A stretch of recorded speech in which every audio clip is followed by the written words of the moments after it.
Bonjour à toutes et à tous, je m'appelle Sylvie Féquet, consultante et pilote sectoriel chimie. Vous avez également à l'écran Emmanuel Gatineau, qui est consultant et pilote sectoriel énergie. Nous allons tous les deux animer ce deuxième webinaire consacré à la crise énergétique et ses conséquences sur les entreprises et les salariés, et notamment aujourd'hui à l'action des représentants du personnel sur ce sujet. Secafi est un acteur majeur en matière de dialogue social, des conditions de travail et d'accompagnement des élus du personnel. Et le cabinet intervient dans toute la France sur tous les secteurs d'activité et a réalisé plus de 6000 missions d'expertise dans des entreprises de toute taille l'année dernière. Secafi porte la conviction qu'un dialogue social de qualité réconciliant l'économique et le social et débouchant sur des compromis équilibrés est gage de pérennité pour l'entreprise et de sécurité pour les salariés. La crise énergétique, on en est tous conscients, est un enjeu majeur qui rythme notre quotidien. Mais de quoi parle-t-on exactement ? Lors de notre premier webinaire auquel vous pourrez avoir accès en replay et également en support, a été l'objet de de quoi parle-t-on exactement ? C'est un sujet majeur, notamment en entreprise, mais également pour les salariés. Je vous parle depuis notre bureau de Lyon. Emmanuel est basé à Nantes. Ce webinaire, pour cette deuxième partie, se déroulera en deux parties. Une présentation d'environ 30 minutes avec trois questionnaires qui nous permettront également d'avoir des échanges interactifs, suivis d'une séquence de questions-réponses. Vous pouvez poser vos questions par le chat dès le début. Le deuxième, on aura ensuite de ces questions la possibilité également de répondre à l'ensemble de vos questions auxquelles nous n'aurons pas pu répondre au cours du webinaire. Aussi, si vous le voulez bien, laissez-nous vos coordonnées et puis nous vous joindrons à l'issue de ce webinaire. Je laisse la parole à Emmanuel pour la première partie de notre webinaire. Bonjour à tous et à tous ceux que je connais dans le chat et que je reconnais. Bonne journée. Très content d'être avec vous. Merci de nous avoir rejoints sur ce deuxième volet. On va se remémorer un peu ce qu'on s'était dit au début de la semaine, enfin la semaine dernière, sur la crise énergétique. Pour mémoire, on avait évoqué l'évolution très importante des prix qu'on a vécu depuis le milieu de l'année 2021. La légère détente qu'on connaît depuis le début de l'année, les déterminants de cette crise et ce qu'on projetait sur finalement le fait que cette crise s'est installée désormais comme un sujet durable. Alors, avec une question d'évolution, de volatilité forte des prix. Au moment où on se parle, le gaz sur les marchés européens est redescendu, entre guillemets, à 56 € du mégawattheure, donc au niveau où il était en septembre 2021. On a un prix de l'électricité qui a aussi diminué, même si l'actualité aujourd'hui, c'est quand même, pour nous tous, en tant que particuliers ou une partie des foyers qui sont encore au tarif réglementé, l'augmentation en février de 15% des prix de l'électricité, tarif régulé. Mais on a vécu depuis le début de cette année une forme de détente, qui n'est pas exemple de volatilité, je vous le disais, des prix qui sont très fluctuants et une difficulté de lecture sur la situation du marché, alors à la fois immédiat et futur de l'énergie. Et on se l'était dit la dernière fois, mais au-delà des fluctuations des prix, ce qu'on voit, c'est quand on se projette, on est durablement bien au-dessus de ce qu'était finalement l'ère dans laquelle on a jusqu'ici vécu, qui était une énergie plutôt abondante et plutôt peu chère. Si on reprend les derniers chiffres de l'INSEE, qui sont tout récents, qui datent du mois de janvier, on évoque une augmentation pour les professionnels de l'ordre de 84% des prix de l'électricité pour l'année 2023. Et donc, finalement, on est désormais bien rentré dans une ère d'énergie moins abondante et plus chère. La conséquence, c'est bien évidemment une obligation d'aborder le sujet dans les entreprises. Et si vous Vous avez participé à la première partie de notre webinaire. Vous vous souvenez probablement de ce schéma où on a l'entreprise qui est au cœur de la relation avec un certain nombre d'acteurs, et il nous semble important dans ces relations-là de regarder le premier axe qui est l'axe de l'entreprise en relation avec ses clients et ses fournisseurs. Avec, de la part des clients, on l'a vécu dans grand nombre d'entreprises en 2022 et c'est encore une réalité pour 2023. Alors, je vois que, pardon, je m'interromps, mais je vois dans le chat que Marie-Christine a des problèmes de connexion, ne nous entend pas, ne nous voit pas, mais voit bien les slides. Est-ce que c'est uniquement Marie-Christine ?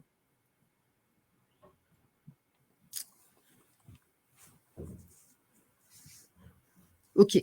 Bon, je vois des mois, ça va, donc merci pour vos réponses et je continue. Donc, dans cet axe client-fournisseur, du côté des clients, on va voir la grande question de l'acceptabilité. Parce que si c'était un état de fait pour grand nombre d'acteurs en 2022 d'avoir un état de répercussion dans les prix de vente de la hausse des prix de l'énergie notamment, pas uniquement. Aujourd'hui, on arrive à un contexte également de baisse de la demande qui fait que on va avoir un défaut d'acceptabilité de la part des clients, alors même que l'entreprise est en lien avec ses fournisseurs, elle devra continuer à accepter des hausses ou voire avoir la possibilité de répercuter à nouveau ces hausses. On a également dans cette relation entreprise et client le risque de défaillance qui est une réalité également pour les fournisseurs. Et puis avec les fournisseurs, la question de savoir si l'entreprise a un réel lien de dépendance avec ses fournisseurs ou si des solutions alternatives ou d'autres sources d'approvisionnement sont possibles. Tout cela dans un contexte de tension des approvisionnements que l'on a connu en 2021 et 2022, avec toutes les répercussions sur les chaînes logistiques, sur l'ensemble de la supply chain. Et puis, on a ensuite un deuxième axe qui est important, qui est l'axe des concurrents et des nouveaux entrants, de savoir comment l'entreprise est positionnée dans son environnement concurrentiel. Est-ce que certains concurrents, et pas uniquement sur le territoire national, et c'est bien là la question aussi que l'on évoquait dans le premier webinaire, de savoir comment l'entreprise se positionnait sur son marché concurrentiel et vis-à-vis de ses concurrents. Est-ce qu'au niveau du territoire national, la position est solide ou non ? Est-ce qu'on a un risque de concurrents de pays à plus bas coût ou est-ce qu'on a un défaut, et on y reviendra un petit peu plus loin dans notre présentation également, un défaut de positionnement de l'entreprise vis-à-vis du reste du monde, notamment du fait que ce soit une entreprise située sur la partie européenne. Toute la stratégie d'approvisionnement, est-ce que je suis compétitif ou non ? Et puis, l'existence éventuellement de menaces externes aussi, avec une accélération de la transition énergétique, avec l'arrivée de nouveaux procédés, et certains nouveaux entrants pourraient être plus compétitifs que l'entreprise dont laquelle vous faites partie. On a ensuite un troisième axe qui nous semble important également et qui est important pour l'entreprise notamment, c'est cette relation soit avec son groupe d'appartenance et ou avec l'actionnariat, en déterminant quelle est la situation des filiales au sein de cette organisation groupe et vis-à-vis de l'actionnariat. Quelle est la solidité financière du groupe auquel vous faites partie, et puis la possibilité également de concurrence interne qui émerge, puisque un certain nombre de filiales peuvent être positionnées sur des zones plus compétitives que ne le sont la France et ou l'Europe. Et puis une dernière relation qui est celle de l'entreprise avec les pouvoirs publics, notamment en termes de recours aux aides, en termes de pérennité des aides.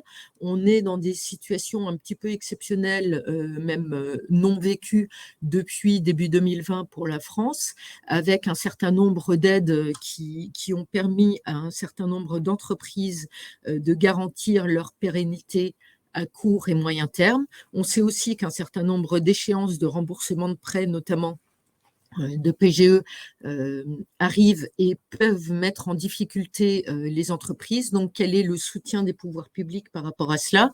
Quels sont les effets des mesures nationales, européennes?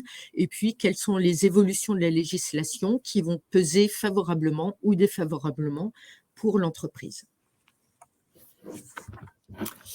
Alors, comme vous vous en doutez, on s'est, nous, intéressés aux risques que ça faisait peser sur l'ensemble de l'économie française et on a engagé depuis début du mois de septembre, à partir du moment où ce sujet est vraiment devenu très prégnant pour beaucoup d'acteurs, à une revue de presse un peu systématique de tout ce qui traite à cette question de la crise énergétique et les conséquences pour les entreprises.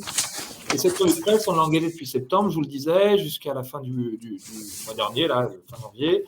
On a 75 articles qui citent directement des entreprises, avec des mesures qui sont engagées.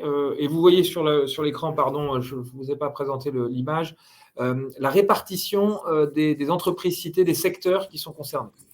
On avait dans notre premier webinaire partagé avec vous des études qui avaient concerné notamment les PME et TPE, qui mettaient en avant un risque assez important pour une bonne partie d'entre elles, 10% d'entre elles. On peut revenir sur aussi le dossier de la Tribune, là, milieu du mois de janvier, qui met en avant qu'un quart des ETI françaises, donc entreprises de taille intermédiaire, les entreprises de plus de 500 personnes, seraient potentiellement avec des conséquences très désastreuses, je ne sais plus comment c'est formulé, mais c'est de cet ordre-là, par rapport à cette question de l'énergie. Ce qu'on tire comme fil dans cette revue de presse, c'est finalement la partie émergée de l'iceberg, c'est-à-dire ce qui arrive dans la presse comme étant des situations d'entreprises qui ont engagé des actions et qui ont malheureusement déjà commencé à vivre des impacts sociaux. Comme vous le voyez, assez peu d'entreprises à date, des actions qui sont plutôt engagées sur des plans de sobriété, des changements d'usage, des adaptations de process et de production, mais assez peu d'investissements vraiment structurants qui amènera à penser que finalement cette situation un peu de crise, d'alerte qu'on vit aujourd'hui, elle a enclenché une réaction à la hauteur de ce qu'on perçoit comme étant désormais une situation durable. Et en termes d'impacts sociaux, également, on reste, alors malgré une décision de délocalisation, dans une relative stabilité ou limite des impacts sociaux, en tout cas relayés. Et c'est important d'avoir ça en tête, c'est qu'on considère aujourd'hui, en plus avec l'effet de détente que j'évoquais sur le prix, qu'on a une forme d'accalmie, alors qui est peut-être l'accalmie avant la tempête, je n'ai pas de boule de cristal, mais en tout cas qui est un moment qu'on devrait, de notre point de vue, mettre à profit pour vraiment se poser des questions sur aujourd'hui, mais aussi demain, et s'assurer qu'on a bien pris les bonnes dispositions. On va maintenant basculer, je vais redonner la main à Sylvie, sur l'ensemble des questions qui, de notre point de vue, sont indispensables à aborder dans toutes les entreprises. Et du coup, le guide qu'on vous propose d'adopter pour avoir ces échanges avec vos directions. Alors Emmanuel l'évoquait, on a déjà un certain nombre de situations. Si je reprends l'exemple que je connais bien de celui de la chimie, où par exemple, vous avez BASF qui a annoncé un plan de réorganisation majeur sur ces grands Verbund allemands et notamment de Ludwigshafen, avec un phénomène un petit peu en cascade avec un certain nombre d'autres acteurs qui se posent la question, s'interrogent sur les réorganisations qu'ils pourraient réaliser, sur les adaptations qu'ils pourraient réaliser. Emmanuel l'évoquait avec un certain nombre d'adaptations du rythme de travail de nuit. Aujourd'hui, le propos de nos échanges et de cette présentation est de se poser la première question, qui est de savoir quel est le niveau d'exposition de l'entreprise. Entre le niveau d'exposition réel vis-à-vis on a vu tout à l'heure de cette relation client-fournisseur. Quelle est la situation des clients?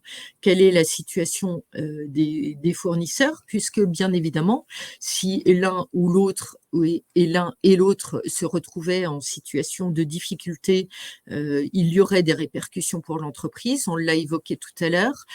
Dans ce contexte-là, on a un certain nombre de publications, de commentaires qui ont été faits dans la presse par un certain nombre de présidents d'entreprises et de groupes. Alors, est-ce qu'on est dans une position de lobbying pour avoir plus d'aide ou pas? On peut se poser la question. Néanmoins, le niveau d'exposition de l'entreprise, il faut également intégrer la localisation de l'entreprise, puisque aujourd'hui, il est d'ores et déjà établi que dans cette situation de crise énergétique, même si aujourd'hui on a une accalmie qui, comme l'évoquait Emmanuel, pourrait être temporaire, et on espère que ce n'est pas le cas, mais les indicateurs vont quand même dans ce sens-là. On a un niveau d'exposition qui pourrait perdurer pour les entreprises françaises et européennes. La grande question est notamment de savoir si l'entreprise est énergivore.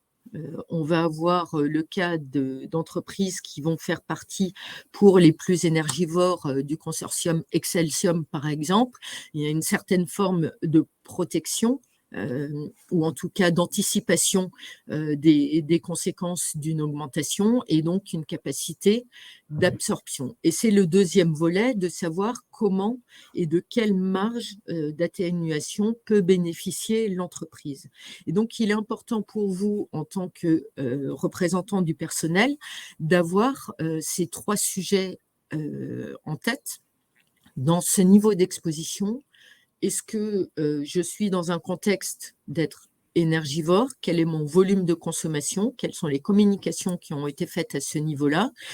Quel est le poids de l'énergie par rapport au chiffre d'affaires? Pour mémoire, vous vous souvenez du graphe dans le premier webinaire où on avait un certain nombre d'acteurs et on considère qu'une aide d'urgence est possible en termes de gaz et d'électricité à notre niveau national à partir du moment où les achats de gaz et d'électricité dépassent 3% du chiffre d'affaires. Donc, c'est dans le côté aide publique, c'est un élément important aussi de communication à avoir pour vous. Et puis, dans les marges d'atténuation, de comprendre quelles sont les stratégies de couverture adoptées par votre entreprise.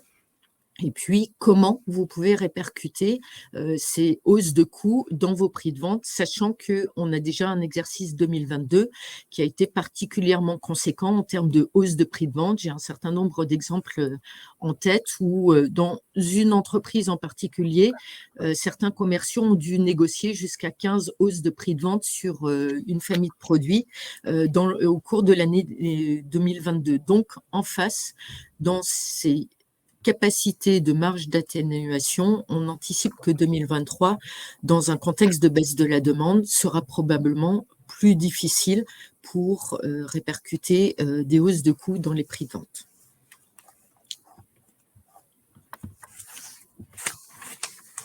Alors, ouais, juste dans la suite, se poser la question du positionnement concurrentiel et de la santé financière actuelle et du risque qu'amène cette situation.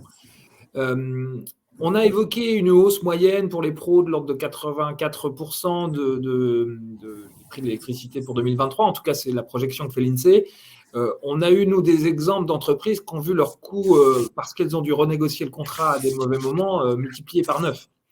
Et là, autant dire que clairement, ça met, là en tout cas, les quelques cas que j'ai en tête, directement l'entreprise en perte dès 2022 avec un risque pour 2023 que ces pertes soient encore plus importantes, amenant même, vous l'avez peut-être en tête, certaines décisions d'entreprises comme des verriers qui décident d'arrêter la production parce que de toute façon, compte tenu des coûts pour eux de l'énergie, il n'est pas possible de continuer à produire sans produire des pertes. On l'avait bien souligné la dernière fois, si vous l'avez en tête, on a quand même une situation un peu particulière en Europe et en France par rapport à cette crise énergétique, avec d'autres zones dans le monde qui ne sont pas soumises aux mêmes problèmes, ou en tout cas à la même ampleur de problèmes. Concrètement, vous avez des zones qui sont productrices de gaz, qui, contrairement à nous, n'ont pas forcément besoin de le liquéfier pour y accéder, et donc ont des ressources qui leur permettent de produire à moindre coût, avec des tarifs de l'énergie bien moins importants, on l'avait évoqué, aux États-Unis par exemple, ou en Asie, que ceux qu'on vit actuellement en Europe.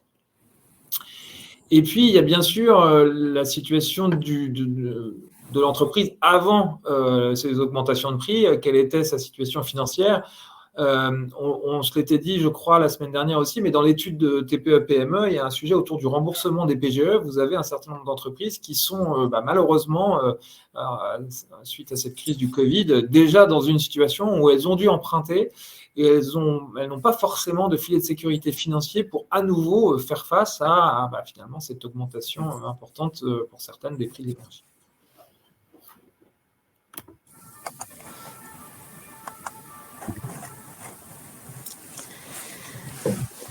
Deux autres questions ensuite que l'on aborde dans cette slide. La première question est de savoir quelle est la gravité de la situation pour votre entreprise. On va commencer par le plus négatif. Est-ce qu'il y a un risque pour la pérennité de l'entreprise à court terme?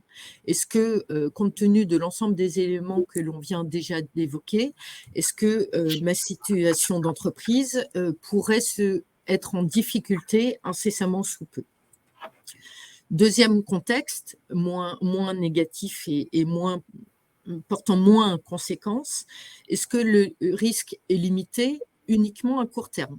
Donc, si j'ai un risque à court terme, on peut aussi avoir un soutien qui vient des aides publiques, qui vient d'un environnement, qui vient d'une relation client-fournisseur solide aussi et qui me permet de passer la situation difficile à court terme.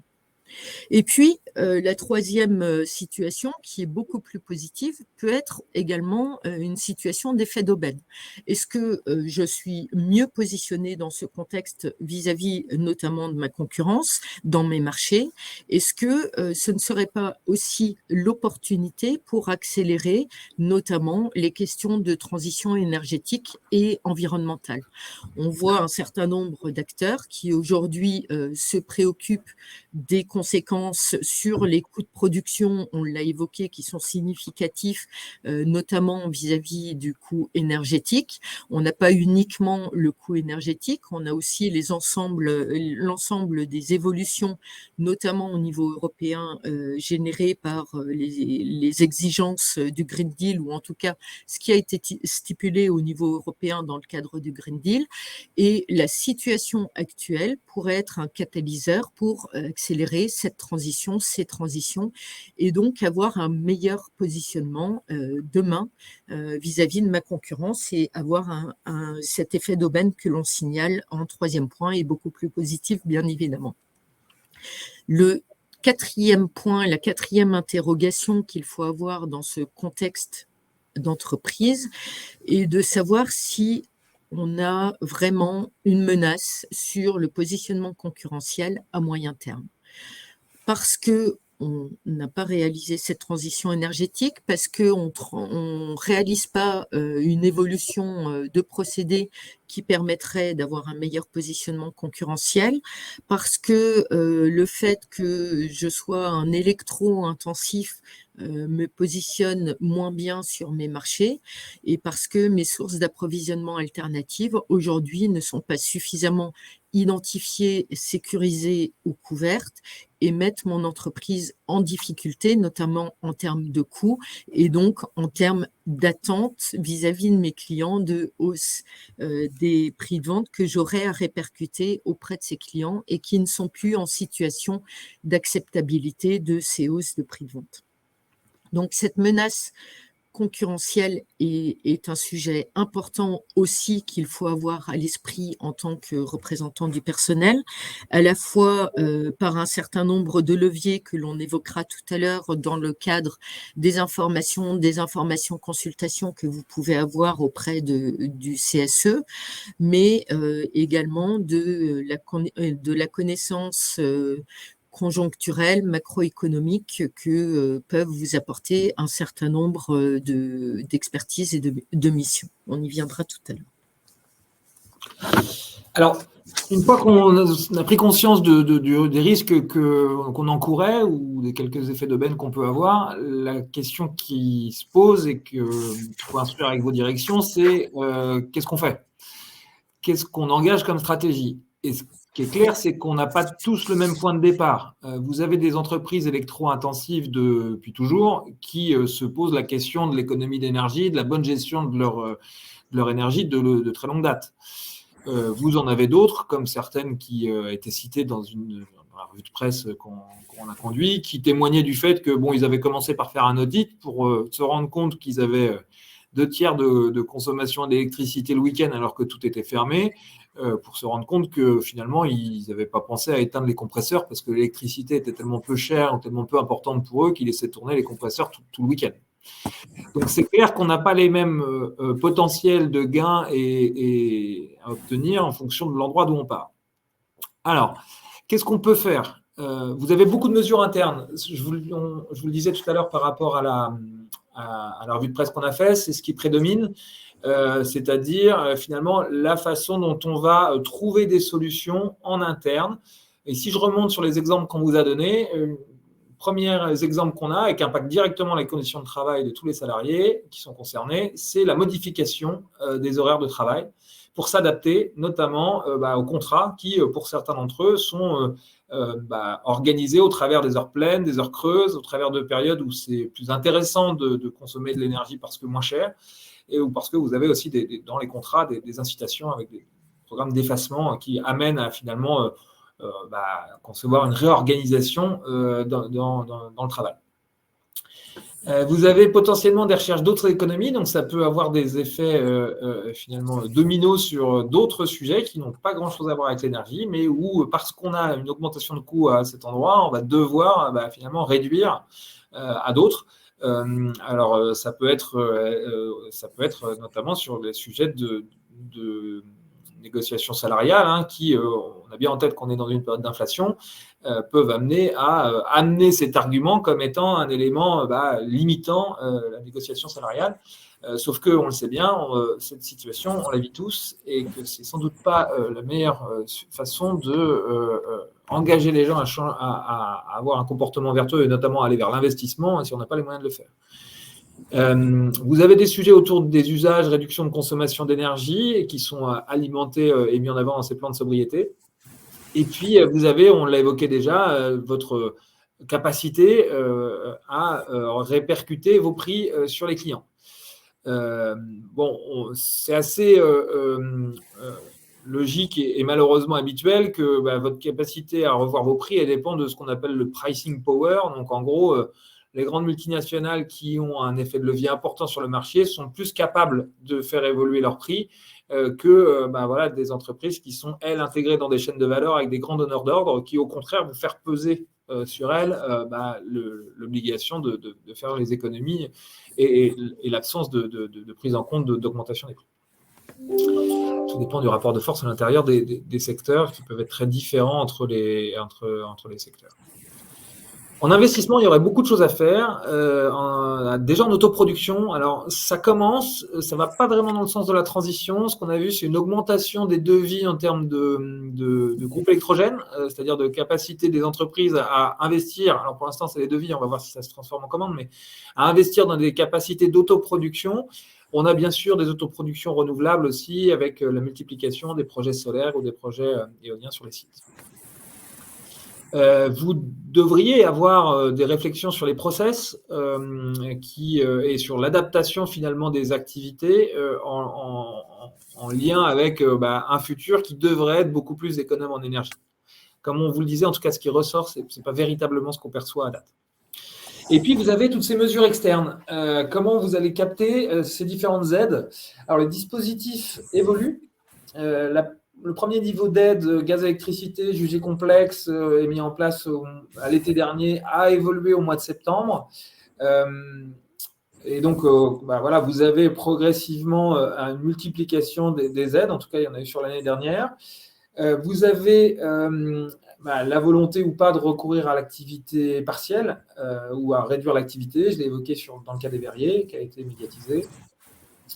Vous avez un certain nombre de mesures qui ont été mises en place aussi sur la capacité d'augmenter ou d'étendre les prêts garantis, la capacité d'obtenir des prêts à taux bonifiés.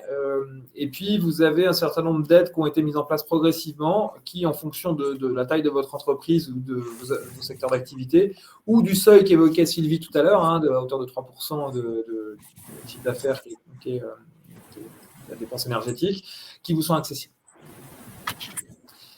Donc, beaucoup de choses potentiellement à engager et beaucoup de choses qui, directement ou indirectement, ont un impact sur les salariés et les conditions de travail.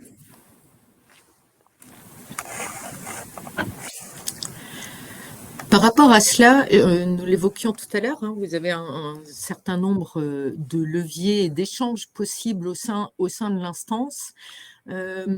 Vous avez au niveau des réunions ordinaires du CSE un premier point qui est la présentation du plan de sobriété au CSE ou au DS.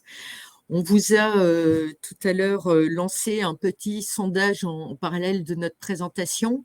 La question étant, vous a-t-on présenté le plan de sobriété de votre entreprise? Oui, non. Vous avez répondu, tous les présents, à 40% oui, à 60% non.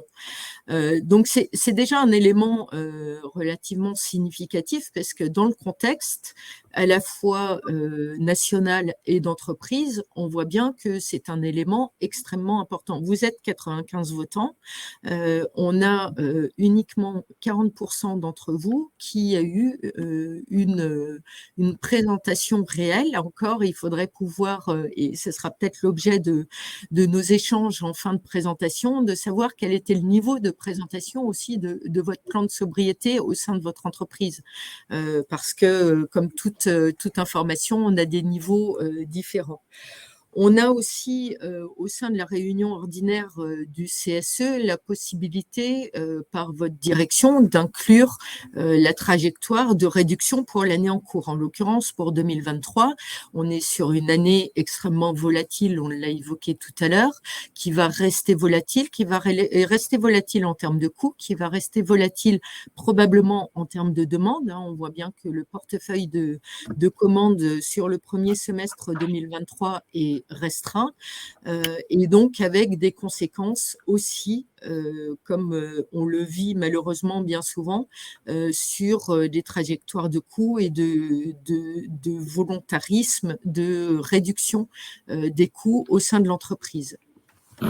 Et puis, vous avez bien évidemment le fil de l'histoire qui doit continuer à être évoqué tout au long de l'année. Ce n'est pas non plus une seule réunion au cours de laquelle les éléments doivent être abordés, mais il nous semble important que tout au long de l'exercice, le sujet énergétique et des conséquences des coûts énergétiques sur l'activité de votre entreprise doit être évoqué tout au long de l'année. Et puis, vous avez un autre sujet qui est le sujet des informations consultations du CSE. Alors, quand on évoque CSE, ça peut bien évidemment également être un périmètre de CSE central ou de comité de groupe France, voire européen, voire monde. Puisque, bien évidemment, ensuite, il conviendra d'inscrire l'entreprise sur son territoire, mais également, comme on l'a évoqué tout à l'heure, dans son contexte de groupe. Et donc, il est important aussi de pouvoir l'élargir à l'ensemble des filiales et à l'ensemble du groupe dans son positionnement mondial. Si on en revient aux informations consultations donc, du CSE, Emmanuel évoquait tout à l'heure la question de l'adaptation ou de l'organisation du travail, l'adaptation du rythme de travail. On va avoir un certain nombre d'acteurs qui basculent déjà sur plus de travail de nuit suite à une négociation pour réduire le coût au sein de l'entreprise, de pouvoir allonger, et on l'a vu dans un certain nombre d'entreprises de la chimie, notamment en fin d'année, de pouvoir allonger les périodes de grand arrêt pour minorer les équipes qui tournaient face à l'absence de demande et face à l'augmentation des coûts. Et donc là, bien évidemment, on est dans un contexte éventuel, potentiel, de projets importants, d'information, consultation pour projets importants. Et puis, dans les autres informations plus récurrentes, dites des 3 blocs Rebsamen, on est là sur la question des orientations stratégiques. Vous l'aurez compris, hein, la question des investissements, de l'évolution de l'entreprise dans ces marchés, de positionnement, d'évolution des process est un point important. Comment j'oriente mon entreprise sur ces différents marchés? Quelles sont les alternatives dans les orientations stratégiques? On a parlé investissement, mais on a l'amont également qui va intégrer les sujets de R&D qui sont fondamentaux. Est-ce que je vais sur de l'innovation, innovation voire de rupture également, qui me permettra demain d'avoir un positionnement plus concurrentiel, plus compétitif. Vous avez, dans le contexte de pérennité d'entreprise et de solidité d'entreprise, la possibilité de l'information-consultation dans le cadre de la situation économique et financière qui vous permet non seulement d'avoir une lecture de ce qui s'est passé au cours de l'exercice qui vient d'être clos et les précédents, mais également de l'exercice en cours, ce qui est quand même dans la situation actuelle des choses. Si en plus vous n'avez pas de communication financière en fonction de la taille de votre entreprise, un sujet primordial auquel la lecture et l'accompagnement par un expert peut là aussi être important. Et puis, vous avez l'aspect, le 3e bloc Rebsamen, qui est la politique sociale, les conditions de travail et l'emploi, au cours duquel on peut associer à la fois de l'analyse de politique sociale pure, mais également de l'impact sur l'emploi, de l'impact sur l'évolution de l'emploi, évolution des compétences, formation, plan de formation, et là aussi, quelles sont les anticipations, notamment dans des situations de tension du marché du travail actuellement et sur un certain nombre de métiers où là, par exemple, des cartographies un petit peu plus détaillées peuvent être réalisées en fonction de votre bassin d'emploi et en fonction des sujets qui sont à traiter selon les spécificités de votre entreprise.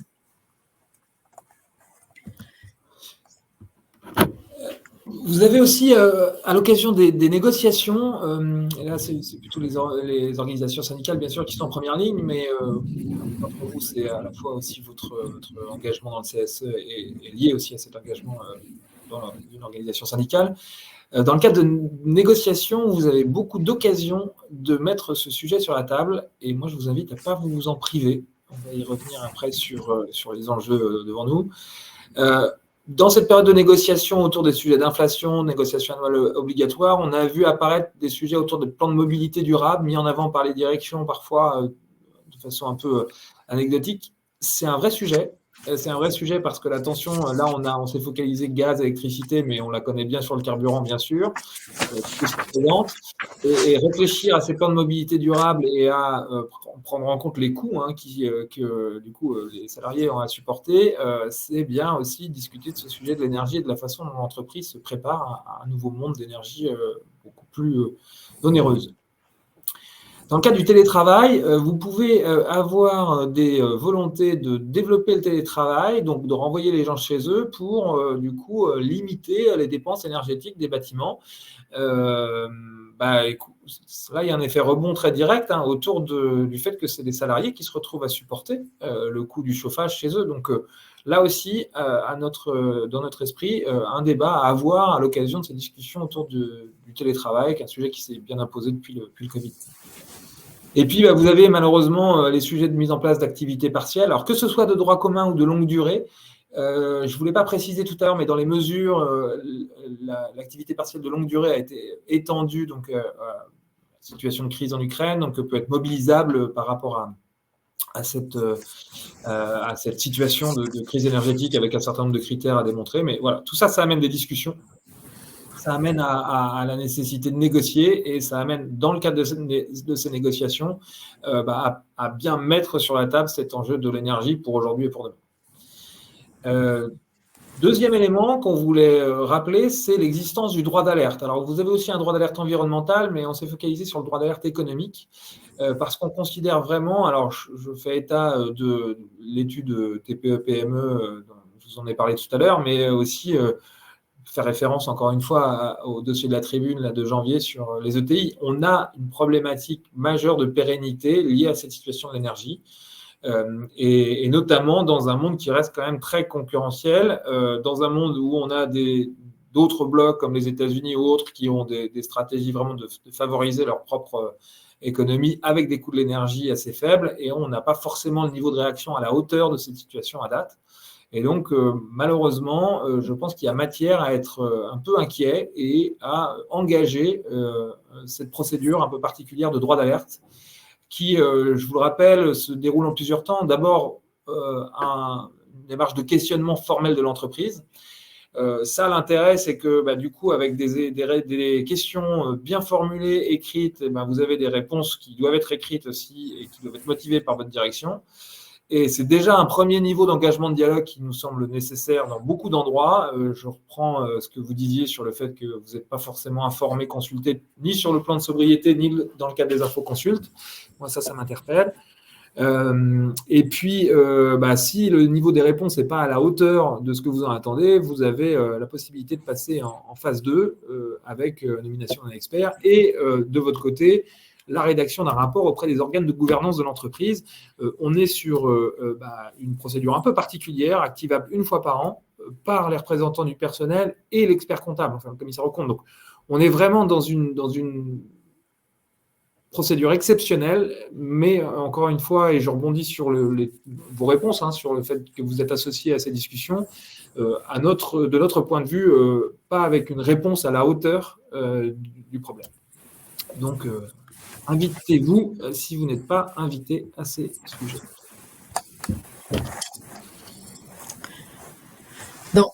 Dans ce « invitez-vous » qu'Emmanuel vient de formuler, je rebondis sur le deuxième sondage auquel vous avez répondu. Est-ce que ces points ont été à l'ordre du jour de vos réunions de CSE? Vous êtes 62% à répondre non. Donc, c'est effectivement particulièrement significatif. On sait que c'est un sujet, tout le monde l'évoque de façon direct ou non, on sait que, on l'a vu, les conséquences sont importantes pour l'entreprise et au-delà du sujet énergétique pur, il nous semble important que le CSE central, les comités de groupe s'emparent de ce sujet RSE. Pour s'emparer de ce sujet RSE, il faut déjà, on l'a évoqué, comprendre les enjeux. Faire un état des lieux. Pour faire l'état des lieux, il faut des communications et des échanges avec l'entreprise. Si l'entreprise ne communique pas suffisamment, et ça on revient au sujet évoqué tout à l'heure de quel niveau d'information m'est communiqué par ma direction, bien évidemment, le recours à l'expertise peut donner lieu à un accès à l'information beaucoup plus large et qui vous permet d'avoir une analyse plus détaillée. Ensuite, il ne s'agit pas non seulement d'avoir une analyse, mais il faut surtout en avoir les déclinaisons opérationnelles. Quelles sont les conséquences sur mon environnement opérationnel en termes d'investissement, en termes d'évolution d'emploi, évolution d'emploi non seulement en termes de nombre d'équivalents temps plein, mais surtout en termes d'évolution aussi de compétences et d'anticipation de nouvelles technologies, nouvelles formations qui devraient être réalisées pour pouvoir appréhender les marchés de demain et la situation de mon entreprise demain. Et pour cela, il faut bien évidemment être en mesure au sein de l'entreprise et en tant qu'instance aussi des représentants du personnel, pouvoir répondre aux attentes des salariés et globalement au sein de l'entreprise, gérer la relation avec les différentes parties prenantes. C'est ce que l'on évoquait dans notre premier schéma en préambule et en rappel de notre premier webinaire. Tout cela pour dire que c'est un impératif de faire le lien entre l'environnement au sens large et le social. Il faut faire ce lien-là pour pouvoir anticiper et combattre les impacts sociaux. C'est un impératif parce que les impacts existeront sous une forme ou sous une autre, que ce soit en termes de nombre d'emplois ou que ce soit en termes d'évolution des compétences, je l'évoquais tout à l'heure. Et donc pour cela et pour que ce soit un succès pour les salariés concernés et pour l'ensemble de l'environnement entreprise, il faut qu'on soit en mesure, tous ensemble, en tant que salariés, en tant que constructeurs et partenaires et accompagnateurs du dialogue social, d'être en capacité de promouvoir et de garantir une transition juste. Pour cela, il faut l'anticipation, il faut la connaissance, il faut l'information. Il faut également que les transformations soient vertueuses pour les salariés, être en capacité pour les salariés, pour les représentants que vous êtes, de comprendre les enjeux de l'environnement sectoriel et territorial, on l'a évoqué, et puis également la réalité de l'entreprise, l'expérience concrète des personnes au sein de leur entreprise, et de savoir comment cela se retranscrit de façon opérationnelle par une approche terrain, par les conditions de travail et par l'évolution des conditions de travail qui peuvent là aussi être anticipées pour que cette transition soit la plus juste possible pour l'ensemble des salariés. On fait cette connexion avec ce sujet de la RSE qui devient un thème de communication fort pour vos directions, mais aussi parce qu'on est convaincu que finalement l'énergie, c'est un peu au cœur des enjeux de transition. Derrière l'énergie, de la transition énergétique, il y a deux impératifs et une ambition au niveau européen. Je vais commencer par le troisième point qui est l'ambition, c'est que clairement, il y a la volonté de faire émerger des champions industriels et une nouvelle économie en Europe, alors partout dans le monde, mais voilà, il y a cette forme de promesse que voilà, on va réussir à transitionner avec l'économie actuelle qui va évoluer. Si je reviens sur les impératifs, on a un sujet de pollution diffuse qui sont les gaz à effet de serre. Nos émissions ont fortement cru, c'est ce que vous montre le graphique en fait. Sur une base un peu longue, là, il vous montre l'évolution des émissions de gaz à effet de serre depuis le milieu du 19e. Et vous voyez que finalement, c'est une forme un peu exponentielle. Et que du coup, par rapport à tout notre problème de réchauffement climatique, on a besoin de changer cette courbe. Si on prend ce qui reste encore la référence aujourd'hui à date, c'est-à-dire les engagements qui avaient été évoqués au moment de l'accord de Paris en 2015, il s'agissait de limiter nos émissions de gaz à effet de serre pour contenir le réchauffement climatique autour de plus 1,5 degré à l'horizon fin du siècle. Ça, c'est 5% de baisse des émissions par an et dès maintenant. Et ce n'est pas tout à fait en phase avec la courbe qu'on partage avec vous à l'écran là. Deuxième élément d'impératif, c'est qu'aujourd'hui, on se l'était dit lors de notre premier webinaire, on a un système énergétique mondial qui est fortement assis sur des ressources fossiles, qui par définition sont un stock dans lequel on puise. Et donc, dans ce stock, on a un horizon qui est clair, qui est d'épuisement du stock. Alors, l'horizon, il est tout à fait inconnu à date, c'est-à-dire que vous avez des prévisions, et on vous a repris celle de l'Agence internationale de l'énergie ici, avoir en tête que ces prévisions, elles sont liées aux annonces, aux déclarations de ce qui existe dans les stocks. Une partie des pays qui sont détenteurs de ces stocks sont plus ou moins fiables, ou en tout cas, on y met le crédit qu'on veut dans les annonces qu'ils nous donnent de leurs stocks. C'est-à-dire que voilà, est-ce que tout est totalement transparent dans la communication de la Russie, l'Arabie Saoudite et des États-Unis sur l'état de leur stock? Je ne sais pas vous le dire. Donc, voilà, on se base sur les informations dont on dispose. Ce qu'on sait, c'est qu'on tape dans un stock. Donc, ces deux impératifs-là, ils s'imposent. Et on a ce rythme que j'évoquais de diminution qu'on doit adopter.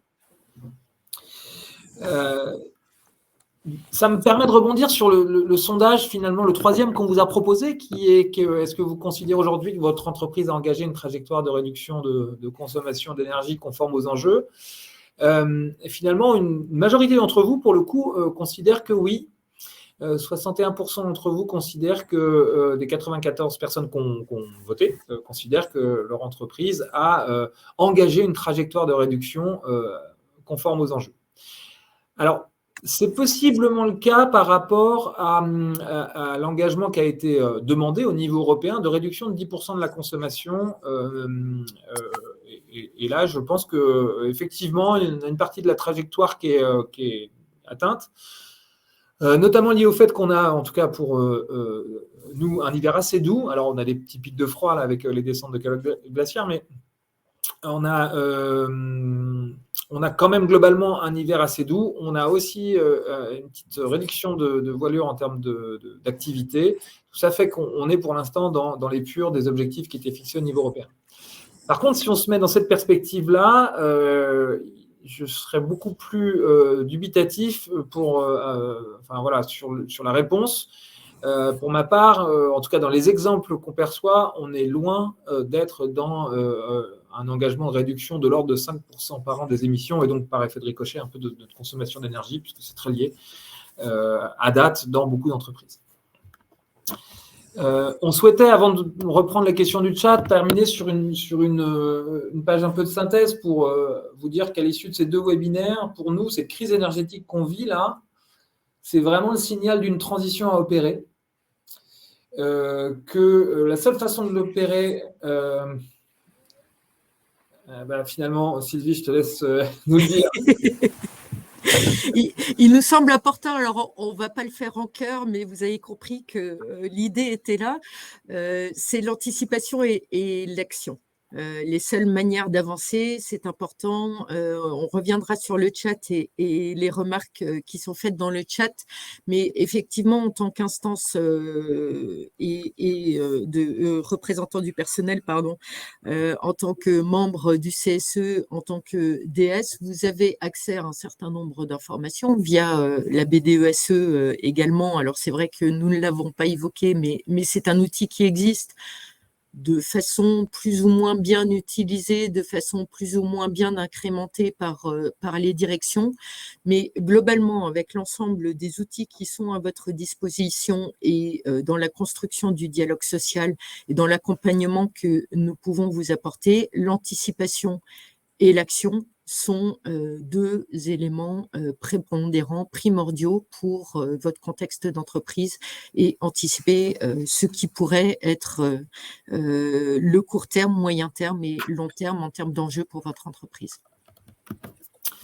Et pour nous, il y a vraiment un rôle clé que vous avez dans cette logique d'anticipation et d'action, dans la promotion comme dans la garantie de la transition juste pour les salariés. Finalement, on vous invite à être vraiment l'aiguillon qui va pousser vos directions quand elles ne sont pas suffisamment actrices ou en tout cas conscientes du sujet à le devenir. Parce qu'on anticipe malheureusement que cette situation, comme on se le disait, elle va durer, de situation de tension sur l'énergie, elle ne va faire que s'accentuer. Et que quelque part, les débats qui ont lieu aujourd'hui et les solutions qu'on commence à enclencher sont des gains pour demain. Et on ne perçoit pas, nous en tout cas, que le niveau des échanges, et je rebondis sur l'inflexion de Jean-Marie, soit à la hauteur d'un changement structurel qu'on nous annonce. On est sur des changements aujourd'hui qui sont conjoncturels, qui sont liés à l'augmentation, comme c'est bien dit, des coûts pour les entreprises et les particuliers. Mais il faut intégrer le fait que, du coup, cette logique, il va falloir qu'elle perdure. Et on est donc à votre disposition, comme on vous l'a déjà dit la semaine dernière, nous très attentifs au développement de cette situation et à votre disposition pour agir et réagir et mettre vos directions face à la réalité pour envisager avec vous les bonnes solutions et pas simplement arriver à des impositions de changement de conditions de travail ou d'imposition finalement de télétravail sans compensation. Et là, je fais le lien avec les éléments qui sont évoqués dans le chat. Je reprends d'ailleurs en même temps les différents commentaires que vous avez formulés dans le chat. Et je partage avec vous l'absence aujourd'hui de réaction au bon niveau, au niveau des entreprises. Et c'est pour nous, encore une fois, une chose qui légitime l'importance de remettre ces thèmes sur la table. Dans une équation que les entreprises doivent intégrer désormais, qu'elles n'ont toujours pas intégrée, qui est que, en fait, on est dans un contexte où l'inflation est présente et qu'il faut avoir une remise à plat des éléments de partage de la valeur au sein de l'entreprise. Je rebondis aussi sur un échange qui a eu lieu via le chat entre Philippe et Anthony et que l'on évoquait tout à l'heure concernant la question de Philippe était de savoir que faire concrètement si mon patron est indifférent à toutes ces questions. La réponse d'Anthony est à juste titre, entre autres, est de dire ayez recours au droit d'alerte économique. Oui, parce que en fait, même si vous n'allez pas jusqu'au bout du processus du droit d'alerte économique, comme l'indiquait Emmanuel, vous allez formuler un certain nombre de questions dans un premier temps auprès de votre direction pour avoir un certain nombre d'éléments et de réponses surtout à vos questions. Donc, ça permettra déjà, au moins, d'initier ces premières étapes de dialogue social et de démontrer que le sujet vous concerne également et que c'est prioritairement votre sujet en tant que représentant des salariés pour vous impliquer également, montrer votre implication. Mais ça, je pense que c'est clair pour tout le monde ici autour de ces écrans et micros.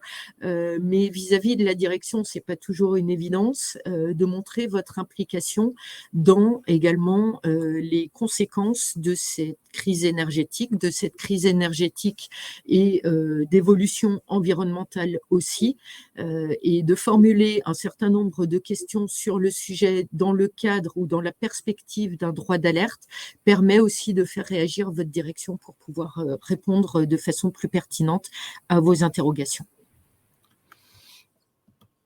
Alors, dans le chat, je remonte le fil et découvre les questions autour du prix du gaz, de la connexion entre le prix du gaz et le prix de l'électricité et des questions finalement de ce que l'Espagne et le Portugal ont réussi finalement à sortir de ce système de connexion.